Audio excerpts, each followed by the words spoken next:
Good day, everyone.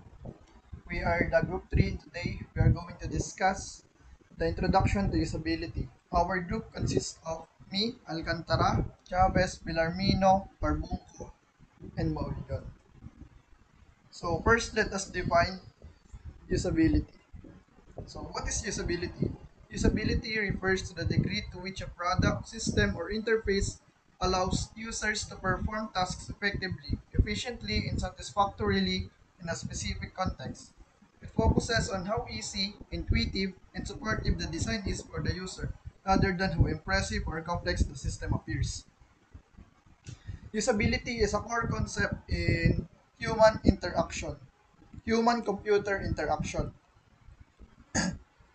Usability emphasizes how quickly the task is done with minimal effort, confusion, and frustration. And usability also makes sure that the different qualities of the users, such as their skills, abilities, and their levels of experience, were well accommodated. Usability can be interpreted in two ways.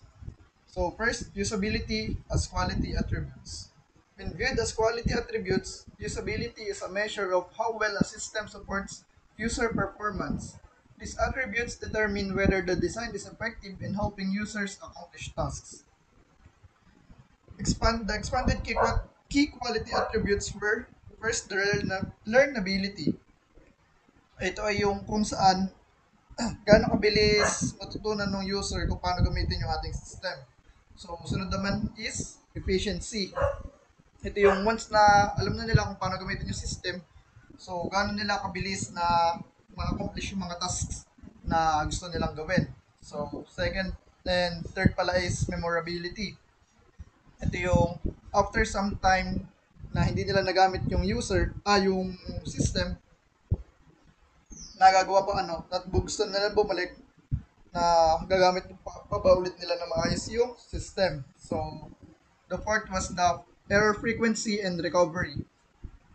Ito yung gaano yung frequency na nagkakaroon ng mali yung system dun sa nagkakaroon ng mistakes yung user at kung gaano din kadali na nila nare-recover ito. So, and last din naman yung satisfaction. Ito yung gaano ka-satisfied yung user dun sa paggamit nila ng ating system. So, second is usability as design methods. Usability is also an approach or methodology, not merely a measurement. This perspective uses usability as the process of designing, evaluating, and improving a system based on user needs. So, key methods used in usability design. So, first is user research. Interviews, surveys, and observations doon sa users para mas lalo natin silang maintindihan. So, sunod naman ay yung prototyping. It is where kung saan nagagawa na tayo ng early versions ng product na test natin.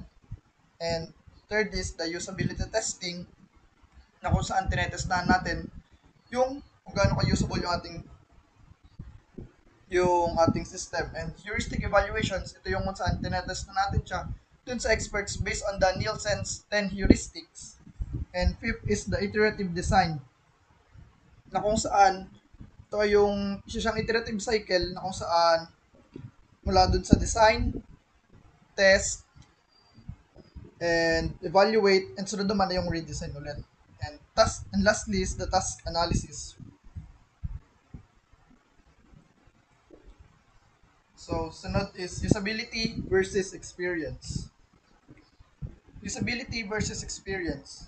Though related, usability and user experience are not identical concepts. The tables shows the comparison between the two. So, in terms of focus, usability focuses on task, success, and ease, while UX focuses on overall feeling and interaction. In scope, the usability has narrow scope, while UX is broad. Measures It measures the efficiency, effectiveness, and errors of the system. Meanwhile, the UX measures the emotions, satisfaction, and perception of the users. Goal: make the product easy to use, when in UX, make the product meaningful and enjoyable. So now let's talk about the definition of usability based on ISO.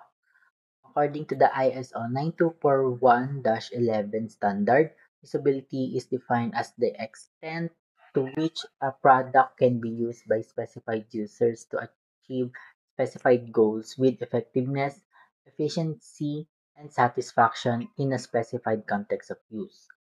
In simpler terms, usability is not just about whether a product is easy to use, it also considers whether user can complete tasks accurately, whether they can do it efficiently, and whether they feel satisfied during the process. It also emphasizes that usability includes the user satisfaction and engagement. This means that for a website or app to be usable, it must not only work well but also be aesthetically pleasing and enjoyable to use. So why usability matters? Usability matters because if users cannot complete their goals effectively, efficiently, and in a satisfying way, they will quickly look for another solution. And since there are so many alternatives available, especially for website and apps, user will not hesitate to switch to a competitor. It also explains that when usability is poor, the overall user experience becomes bad. This leads to frustration, abandonment, and loss of users. Designers ensuring usability is essential if you want our product to survive, be competitive, and keep user coming back. In short, good usability leads to a good user experience. Poor usability pushes users away. Usability and user-centered design. Usability is the outcome of a user-centered design process. That is a process which examines how and why a user will adopt a product and seeks to evaluate that use. That process is an iterative one and seeks to improve following each evaluation cycle continuously. So when we say usability, it means how easy and effective a product is for a real users. So in user-centered design, everything starts with understanding the users, their needs, habits, and problems. The design process is iterative, meaning we design, test with users, improve, and repeat. The goal is to create a product that people can use naturally without confusion or frustration. Now we will talk about the first two of the five characteristics of a usable products. So first is the effectiveness. Effectiveness is all about accuracy and goal completion. It answers the question, can users achieve what they set out to do and can they do it correctly? A product is considered effective when users can complete their tasks with minimal errors. For example, imagine an online form that only accepts valid credit card numbers. This built-in support reduces mistakes and ensures users can successfully finish their transaction. The key to effectiveness lies in providing clear guidance and meaningful support, whether through error prevention, helpful prompts, or intuitive design. Effectiveness ensures that users reach their goal without confusion or frustration. In short, effectiveness is about doing the right thing the right way. Next is the efficiency. Um, the efficiency focuses on accuracy. Efficiency is all about speed and resource use. It answers the question, how quickly and smoothly can users get the job done? Efficiency measures the time and effort required to complete a task. For instance, a well-designed search function that instantly provides relevant results saves users valuable time compared to a clustered interface that requires multiple clicks.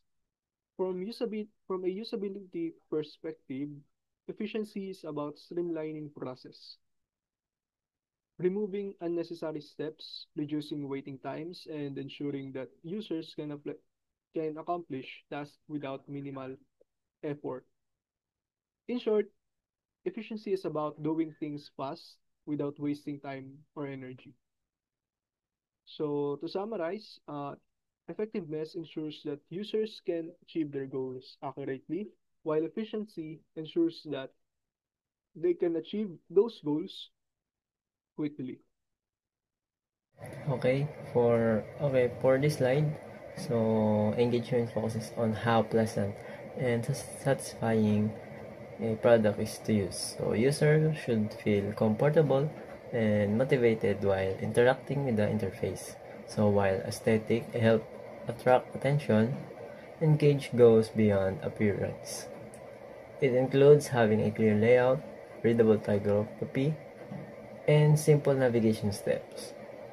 When the design looks right and works smoothly, users are likely to enjoy the experience and stay longer. So next is, for the next slide, error tolerance. So error tolerance recognize that mistake happens whether due to the user or the experience or the system itself. The goal is not to eliminate errors completely, but to reduce them and make recovery easy. This includes using simple words, clear buttons, and limiting action to valid choices.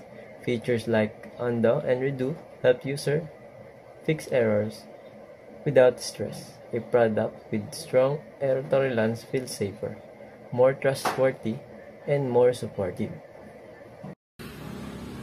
Next naman po is how each characteristics affect user experience. Starting from effectiveness, users feel confident when tasks produce reliable and correct outcomes. It also reduces the frustration and increases the trust in the product. Next up is efficiency. Faster task completion leads to a smoother workflows. And users also perceive the product as easy and non-disruptive to their goals. Then next is engagement. Visually and emotionally appealing experiences keep users motivated. It also increases the satisfaction and encourages repeated use. Then next naman po is yung sa error tolerance. Users feel safe experimenting when errors are easy to recover from. It also prevents drop-offs caused by fear, confusion, or irreversible mistakes. Then lastly, pagdating po sa ease of learning, short learning curve accelerates adoption. It also reduces the training or support costs and improves long-term user retention. Then next naman po is yung real examples of good versus poor usability. So start ulit tayo sa effectiveness. So sa example ng good, yung sa Google search is nagde-deliver siya ng accurate results on first try. And yung for example naman ito is yung a form is rejecting a correct info without explaining why. Yung wala siyang clear error message para masolusyonan ng user or kung para malaman ng user kung anong dapat gawin next. Then next naman is yung sa efficiency. Good example nito is yung sa Amazon na merong one-click checkout para mapabilis yung mga purchases. Then sa for example naman ito is yung multi-step login with unnecessary screens. Then next naman po is yung sa engagement. A good example of this is yung sa Spotify's clean interface with encouraging exploration. Sa for example naman po nito is yung overly cluttered yung dashboard nito kaya nakaka-distract yung mga visuals. Then pagdating naman po sa error tolerance, sa good example nito is yung sa Gmail's undo send para ma-prevent ito yung mga accidental emails. Then sa for example naman po ng error tolerance is yung mga apps na dinidelete yung mga data kagad instantly without yung mga confirmation message. Then pagdating naman po sa ease of learning, a good example of this is yung sa iPad's intuitive gestures mirroring the real world's action. Then so pagdating naman po sa for example nito, yung sa mga pagdating sa mga software with hidden features and inconsistent icons.